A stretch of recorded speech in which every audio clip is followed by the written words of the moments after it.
आज देश की बहन बेटियां आज देख रही हैं दिल्ली की माताओं बहनों की ओर। अपने आत्मसम्मान की रक्षा करनी होती है। राजनीति ऐसी करो जो देश को ऊपर बढ़ाए। ये लोग आज देश को किन परिस्थितियों में ले आए, धर्म के पीछे जाकर खड़े हो जाते हैं भाजपा के लोग।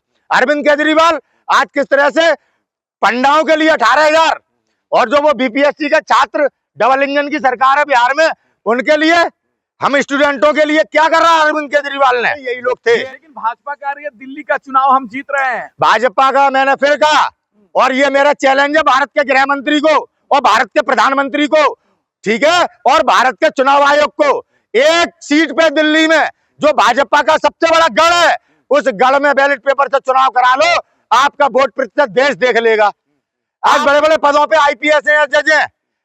मैं पूछना चाहता हूं, आप जनता की बात नहीं बताते, टीवी पे बैठ के आप लोग देश का मजाक उड़ा रहे हैं, देश के सामने झूठ परोस रहे हैं, सत्ता की चाटुकरताई कर रहे हैं। क्या झूठ परोस रहे हैं? क्या इस देश में दलित नौकरी नहीं कर रहे हैं? क्या इस देश में ओबीसी नौकरी नहीं कर रहे हैं? आप कहाँ पे विभाग में आप जाइए दलितों के बीच, क्या इस देश में या दिल्ली में दलितों की कॉलोनी नहीं है क्या?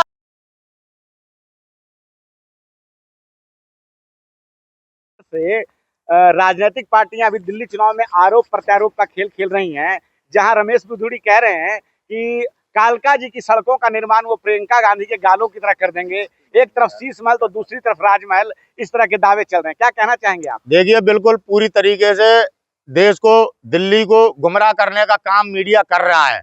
दिल्ली में किसी भी गली में भारतीय जनता पार्टी के लिए वोटर है ही नहीं, चाहे सर्वे करा लो चाहे कुछ करा लो। लेकिन मीडिया भारतीय जनता पार्टी और आम आदमी पार्टी में चुनाव दिखा रही है, कांग्रेस का तो नाम ही नहीं है कहीं। सबसे बड़ी बात, केवल मीडिया गुमराह करने का प्रयास करी, जबकि भारतीय जनता पार्टी का इस दिल्ली में कहीं नामो निशान नहीं है। कोई भारतीय जनता पार्टी का नाम नहीं लेना चाहता। रही महिलाओं के प्रति सदैव भारतीय जनता पार्टी के प्रत्येक नेता का चरित्र देश को पता है। इनके कितने नेताओं पे बलात्कार की एफआईआर है, अगर लिस्ट निकालोगे तो केवल भाजपाई नेताओं पे सबसे ज्यादा एफआईआर निकलेंगी। चाहे आप ले लीजिए हाथरस में जो कांड हुआ था बेटी के साथ बलात्कार, वहां पे भी बलात्कारियों को बचाया गया। बिल्किस बानो के बलात्कारियों को माला पहनाने वाले लोग हैं। मैनपुरी में डिंपल यादव जी के चरित्र को लेकर किस तरह से इन्होंने इसी चुनाव में उनको बदनाम करने का काम किया, कभी सोनिया गांधी जी के विषय में, अब प्रियंका गांधी जी के विषय में और आतिशी जी के विषय में। तो महिलाओं को ये समझना पड़ेगा कि उनके मान सम्मान स्वाभिमान से किस तरह ये खेलते हैं। लालच देकर कभी कहते हैं महिलाओं को आरक्षण देंगे, जबकि यही महिला आरक्षण के सबसे बड़े विरोधी थे। समझ में आई? तो ये तो भारतीय जनता पार्टी की वास्तविकता है ना, कोई नहीं पूछ रहा दिल्ली में। लेकिन मेन स्ट्रीम मीडिया वो जो है कि भाजपा भाजपा भाजपा, एक सीट पे दिल्ली में किसी भी क्षेत्र में 70 सीटों में से एक सीट पे Bharatiya Janata party ballot paper से चुनाव करा ले, ये मैं चुनाव आयोग को चैलेंज दे रहा हूं। अभी मत प्रतिशत निकल जाएगा कि इनका 10% से ज्यादा वोट नहीं निकलेगा पूरी दिल्ली की किसी भी विधानसभा में। ये मेरा चैलेंज है कि एक बार बैलेट पेपर से सामने आ जाएगा मीडिया के आंकड़े कि जो दिखाते हैं कि भाजपा का कोर वोटर बढ़ रहा है, जबकि हार रही है भाजपा। नरेंद्र मोदी जी जिता नहीं पाए हैं। एक सवाल का पहले आप जवाब दे दीजिए। आप मीडिया पे आरोप लगा रहे हैं, पिछले 3 लोकसभा चुनाव में सातों के सातों सांसद जो हैं वो दिल्ली से, वो भाजपा के हैं। उनका 40% के पास वोट परसेंटेज है और आप कह रहे हैं कि उनका वोट परसेंटेज निरंतर जब से भाजपा आई है सत्ता में, चुनाव आयोग पर उंगली उठ रही है। चुनाव आयोग देश के सामने पारदर्शिता से बात नहीं कर रहे हैं, केवल अपने पद का दुरुपयोग कह के बात कह के चले जाते हैं। यही वो चुनाव आयोग है। जब मोदी जी ने विशेष सत्र बुलाया था तो इसी चुनाव आयोग ने कही थी हम एक देश एक चुनाव कराने के लिए तैयार हैं। अभी जब 3 राज्यों 4 राज्यों के चुनाव हुए तो एक साथ चुनाव 4 राज्यों में नहीं करा पाए। उत्तर प्रदेश में क्या इनकी स्थिति थी, ये 10 विधानसभा सीटों पे उपचुनाव एक साथ नहीं करा पाए। आप इनकी वास्तविकता को समझिए। आज ईवीएम को लेके पूरे देश के नागरिकों को अपने मतदान के हमारा सुरक्षित नहीं है, मशीनें गड़बड़ कर रही हैं। आपके मीडिया वाले वोट परसेंटेज किस आधार पे दिखा रहे हैं? आप एक विधानसभा पे, ये चैलेंज है मेरा चुनाव आयोग को, एक विधानसभा पे बैलेट पेपर से चुनाव करवा लो, आपका वोट प्रतिशत सामने आ जाएगा। जो तुम्हारा गढ़ है उस गढ़ में कराओ चुनाव, देखें आपको कितने वोट पड़ते हैं। आपका जो टेलर मारते हो ना मीडिया के माध्यम से, सच सामने आ जाएगा। मीडिया झूठ क्यों फैला रहा है? अच्छा, अभी मुख्य चुनाव आयुक्त ने पीसी की, उसमें उन्होंने शेरो शायरी करके जो आप लोगों पे हमला किया कि शिकायतों का दौर बड़ा लंबा चलता है, हम आके सब कुछ जो है स्पष्टीकरण देते हैं, लेकिन आप लोग हैं कि सुनते नहीं। देखिए उनकी शायरी का लबो लुबाब यही था। क्या देखिए कहेंगे? कोई स्पष्टीकरण नहीं है। चुनाव आयोग अपने पद का दुरुपयोग कर रहे हैं। विपक्ष के किसी भी नेता पर तुरंत इनका एक्शन हो जाता है और सत्ताधारियों के ऊपर किसी भी प्रकार की लगाम नहीं है। बिधूड़ी ने किस तरह से प्रियंका गांधी जी का और आतिशी जी का अपमान किया, चुनाव आयोग खामोश है। राहुल गांधी जी के लिए बहुत जल्दी कार्रवाई हो जाती है, तुरंत मानहानि में किस तरह से उनसे सदस्यता छीन ली गई और उनसे घर खाली करा लिया गया है, और आज कार्रवाई करने से डर रहे हैं। महिला पहलवान बेटियों को न्याय दे पाए? हम पूछना चाहते हैं हमारे चीफ जस्टिस ऑफ इंडिया से, क्या ऐसी स्थिति है कि कांग्रेस के शासन में किरण बेदी प्रधानमंत्री जी की गाड़ी का चालान काट देती है? यहाँ गोल्ड मेडलिस्ट बेटियों को न्याय नहीं है। आज देश की बहन बेटियां आज देख रही हैं दिल्ली की माताओं बहनों की ओर। अपने आत्मसम्मान की रक्षा करनी होती है, राजनीति ऐसी करो जो देश को ऊपर बढ़ाए। ये लोग आज देश को किन परिस्थितियों में ले आए, धर्म के पीछे जाकर खड़े हो जाते हैं भाजपा के लोग। अरविंद केजरीवाल आज किस तरह से पंडाओं के लिए 18,000 और जो वो बीपीएससी के छात्र, डबल इंजन की सरकार है बिहार में, उनके लिए, हम स्टूडेंटों के लिए क्या कर रहा है अरविंद केजरीवाल ने? जेएनयू में कैसे बच्चों को मारा पीटा गया? सभी दिल्ली के मुख्यमंत्री के जो अधिकार हैं ये आरएसएस के हैं। अरविंद केजरीवाल हमें दिल्ली वासियों को, देशवासियों को बेवकूफ बनाते हैं। जहां कांग्रेस जीतना के उम्मीद होती है वहां ये जाके चुनाव लड़ते हैं और मशीनों से चुनाव जीतते हैं। आज मशीनों के खिलाफ पूरी देश का विपक्ष है। चुनाव आयोग क्या पारदर्शिता के साथ बात कर रहे हैं? आज हमें क्या, हमारे पास सुविधा है जिससे हमें मालूम पड़े हम वोट इसमें दे के आए हैं, हमें पर्ची क्यों नहीं मिल रही? आपको नहीं लगता कि आप चुनाव आयोग को लेकर दोहरा रवैया रखते हैं? क्योंकि जब विधानसभा के चुनाव होते हैं तो आम आदमी पार्टी जीत रही है, और जब लोकसभा के चुनाव होते हैं तो बीजेपी जीत रही है। झारखंड में अभी जो इंडिया गठबंधन जीता है, तब तो आप लोग देखिए आप चुनाव आयोग का पक्ष ले रहे हैं। विपक्ष के नेता माननीय श्री अखिलेश यादव जी ने कहा मुझे 80 में से 80 सीटें मिल जाए तब भी मुझे मशीनों पर विश्वास नहीं। आप लालच देकर, जैसे 2100 रुपए का लालच देकर महिलाओं से वोट, गरीबों का आज परिस्थितियां सुन लो का वादा किया, उस पर आप नहीं कहेंगे? देखिए कांग्रेस ने वादा जब किया, जब ये रेवड़ी बांटने वाले लोग आज गरीबों की लाचारता का, उन्हें बेरोजगार किया, टैक्स लगा के, गब्बर सिंह टैक्स लगा के आज आप उनका लाभ उठा रहे हैं। कांग्रेस को राजनीति करनी पड़ रही है। 65 साल शासन किया कांग्रेस ने, कभी किसी को अकाउंट में इस तरह पैसे नहीं दिए। अंत्योदय अन्न योजना क्या था वो, उसमें भी अनाज बांटे जा रहे थे। फ्री मुफ्त नहीं दिया कांग्रेस ने अनाज, कुछ ना कुछ लिया आपसे, चाहे 100 रुपए लिए आपसे, लेकिन अनाज मुफ्त में नहीं दिया। उन्हीं की सारी योजनाएं हैं, जिन योजनाओं को कभी मुफ्त में करके, कभी नाम बदल के ये आज आप लोगों तक मदद पहुंचा रहे। मनरेगा का मजाक उड़ाने वाले यही लोग थे। लेकिन भाजपा कह रही है दिल्ली का चुनाव हम जीत रहे हैं। भाजपा का मैंने फिर कहा, और ये मेरा चैलेंज है भारत के गृह मंत्री को और भारत के प्रधानमंत्री को, ठीक है, और भारत के चुनाव आयोग को, एक सीट पे दिल्ली में जो भाजपा का सबसे बड़ा गढ़ है, उस गढ़ में बैलेट पेपर से चुनाव करा लो, आपका वोट प्रतिशत देश देख लेगा, आपकी वास्तविकता देश देख लेगा। आप बड़े पद पर हैं, आप कराइए पारदर्शिता, दिखाइए राष्ट्रवाद। अगर ये राष्ट्रवादी होते तो हमारी मातृभूमि पर चाइना कब्जा करे ना बैठा होता। लाल आंख दिखाने की बात कर रहे थे, आज चाइना से डरे हुए हैं। भारत के प्रधानमंत्री, गृह मंत्री, मुंह से आवाज नहीं निकल रही है। ये है वास्तविकता। कब तक मीडिया वाले छुपाओगे? क्यों नहीं बताते आप देश के हालात? आज डॉलर कहाँ है?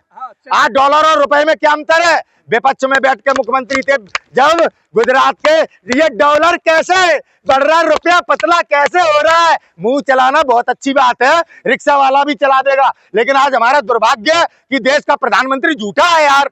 कभी देश की जनता से सच्चे बात, हिंदू मुसलमान, केदारनाथ धाम से मंदिर से सोना चोरी हो गया, आर्थिक महाशक्ति के रूप में उभर गया है, और आप कह रहे हैं कि अभी जीडीपी का रिजल्ट आया, देख लो कितनी आर्थिक शक्ति है देश में। युवा बेरोजगार है, देश बढ़ गया।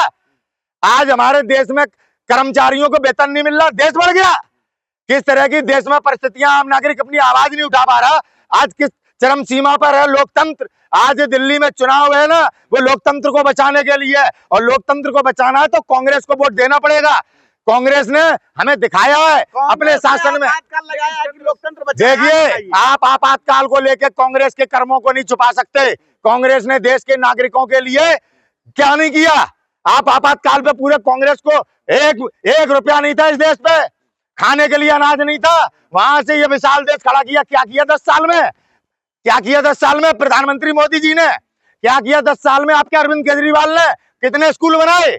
स्कूलों की मरम्मत कराई किनकी? जो कांग्रेस ने बनाई।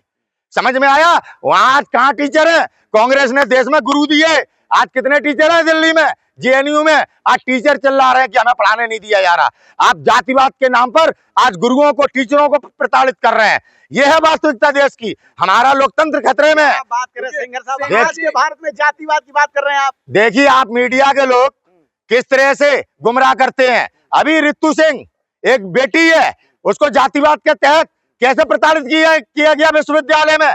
आज बताइए कितने दलित आज बड़े बड़े पदों पे आईपीएस हैं, जज हैं।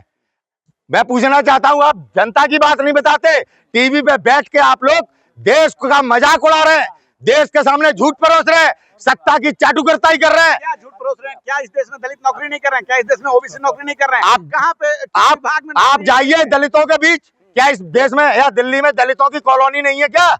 आप जाइए उनके बीच, बताएंगे सच, बताएंगे सच। आज देश में किसान आंदोलन करे तो खालिस्तानी आतंकवादी, नौजवान अपनी बात कहे तो उसको टुकड़े टुकड़े गैंग। 18% जीएसटी दे रहे हैं हम शिक्षा में। हम दुनिया में अगर सबसे आगे होते तो विश्व में कितने देश है शिक्षा पे कोई टैक्स नहीं ले रहे? इंग्लैंड नहीं लेता। इंग्लैंड में शिक्षा मुफ्त है, हमारे देश में क्यों? जबकि सनातन धर्म में शिक्षा मुफ्त है। शिक्षा का पैसा लेना सबसे बड़ा पाप है। अब कहां मर गए सनातनी?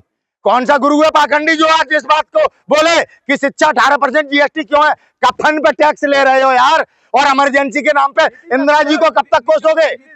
चंद्रशेखर आजाद भी दिल्ली विधानसभा का चुनाव लड़ रहे हैं। क्या वो भाजपा का केवल और केवल भाजपा का सहयोग करने आए? जैसे रावण, कौन रावण? चंद्रशेखर रावण। क्या जमीन है उनकी? हाँ। क्या जमीन है उनकी? यूपी में कितनी सीटें मिली हाँ। चंद्रशेखर रावण को?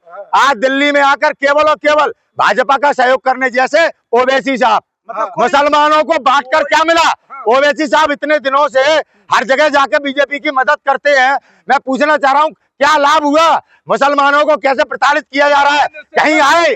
कहीं आए? अधिकार है या नहीं है? चुनाव लड़ने का अधिकार किसी सबको है, सबको। जब चुनाव लड़ेंगे तो कोई दूसरा दल ये कहेगा कि वोटों का बंटवारा कर रहे हैं, ये कोई आरोप है? आज महागठबंधन इंडिया है।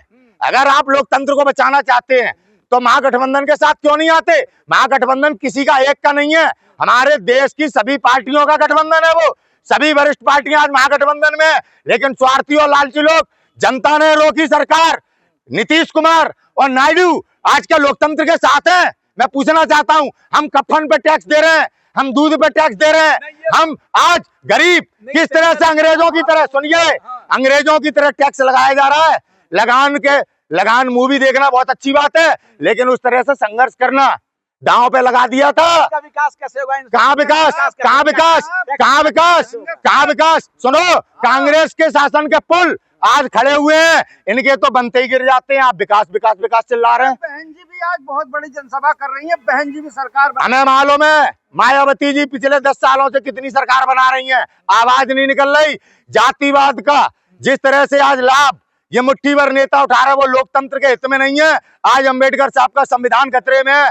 पार्टी नहीं, संविधान बचाओ, एकजुट होकर आज लड़ना पड़ेगा और मतदान पूर्ण रूप से एक तरफा करना होगा। ईवीएम का सच सामने आ जाएगा। मतलब सच जिस तरह आज स्थिति है, ऐसी स्थिति है मशीनों के कारण। क्या महाराष्ट्र चुनाव में जनता इस बात को नहीं जान पाई? जनता ने जब एक गांव ने फैसला किया, अपने मतदान को देखते हैं, जब उन्होंने एक डेमो के तौर पे मतदान कराने का प्रयास किया, क्यों पाबंदी लगाई गई? क्या लोकतंत्र नहीं है? बड़े पद की जिम्मेदारी है लोकतंत्र की, मिस्टर चुनाव आयोग की, लेकिन आज चुनाव आयोग अपनी जिम्मेदारी से भाग रहे हैं, एक पार्टी की चाटुकरताई कर रहे हैं, जनता के मतदान से खिलवाड़ कर रहे हैं। मशीन को कभी भी हैक किया जा सकता है, जैसा मोबाइल हैक हो जाता है। लोग चुनाव जीत के अपना पाला बदल ले रहे हैं, उस पर क्या कहेंगे? देखिए, कांग्रेस की बात नहीं है, किस पार्टी के नेता ने पाला नहीं बदला। आप केवल कांग्रेस को टारगेट मत करिए। आप आज किस तरह से ईडी और सीबीआई महाराष्ट्र के विधायकों को सम्मान बेच के और एक होटल में किडनैप करके सरकार बना देते हैं और न्यायपालिका चुप रहती है। ये किडनैपिंग नहीं दिखाई देती। अभी आप किसी के साथ इस तरह कर दो तो ना जाने कितने मुकदमे लग जाएंगे। क्या एक देश एक कानून यही है? भाजपा के लिए कोई कानून नहीं, इन नेताओं के लिए कोई कानून नहीं, गरीबों के लिए सारे कानून है। गोल्ड मेडलिस्ट बेटियों को न्याय दे पाए क्या? क्या आप हाथरस की बेटी को न्याय दे पाए? क्या किसान जो शहीद हुए उन्हें न्याय मिल पाया? आज कहाँ एक जैसे कानून कि ऐसे बेवकूफ बनाते हैं आप लोग। कब तक चाटुकरता ही करोगे? कभी रावण, कभी शरद पवार, कभी नीतीश कुमार, ये वो नेता हैं, ये अवसरवादी लोग। आज लोकतंत्र के लिए नहीं, अपनी कीमत वसूलते हैं ये लोग, बिके हुए लोग। एक सवाल है, मायावती जी, ओवैसी और चंद्रशेखर अलग अलग दिल्ली विधानसभा का चुनाव, ये सारे दलाल, लोकतंत्र के दलालों का नाम मत लो। कौन है दलाल? ये जिनका नाम ले लो, चंद्रशेखर तुम्हारा, बहन जी मायावती जी, ये लोग दलाल है, लोकतंत्र के दुश्मन। चुनाव ना लड़े। कौन कह रहा है मत लड़ो? आज लोकतंत्र को बचाने के लिए लड़ो, एकजुट होकर लड़ो। इस तरह से लड़ोगे तो मशीनें जिंदाबाद, सरकार वही बनेगी, राजधानी खतरे में है। कांग्रेस क्यों नहीं मायावती को प्रधानमंत्री पद का दावेदार बना दे? आ गया स्वार्थ, आगे पत्रकार जी बिल्कुल लाइन पे। अब इसे प्रधानमंत्री बनाओ तो ये खड़ी होगी। अखिलेश यादव भी कहते प्रधानमंत्री बनाओ, राहुल गांधी को प्रधानमंत्री, ठीक है, शरद पवार को भी प्रधानमंत्री बनाओ, नीतीश कुमार को भी प्रधानमंत्री बनाओ। इसी का लाभ उठा रहे भाजपा के नेता, इसी का लाभ, और ईडी और सीबीआई का डर दिखा के अपने पाले में ले जाते हैं। कांग्रेस क्यों नहीं भाजपा को हटा के जो है सामने किसी का चेहरा रख के मायावती का या नीतीश जी का या जिसको वो वैसा चुनाव लड़े, ऐसा क्यों नहीं कर? फिर ममता बनर्जी कहेंगी मुझे क्यों नहीं बना रहे, वो टूट जाएंगी। अगर नीतीश का भी कांग्रेस कह दे तो ठीक है, अखिलेश यादव जी बुरा मान जाएंगे। ये तो स्वार्थियों का गढ़ है, और ऐसे पार्टी के मुंह में आज पार्टी के मुंह में आज जनता बटी है, और उसका लाभ नरेंद्र मोदी जी उठा रहे हैं। और आज स्टूडेंट पिट रहे हैं, बहन बेटियों के बलात्कार हो रहे हैं, तमाम तरह से व्यवस्थाएं आज किस तरह खराब है। एक आखिरी लाइन क्या कहना चाहेंगे? दिल्ली चुनाव में दिल्ली की जनता से निवेदन करना चाहूंगा, एक तरफ मतदान करो, लोकतंत्र खतरे में, बहुत आहुतियां हुई हैं। इस आजादी के लिए आपको अपने मत का आज लोकतंत्र के लिए उपयोग करना है।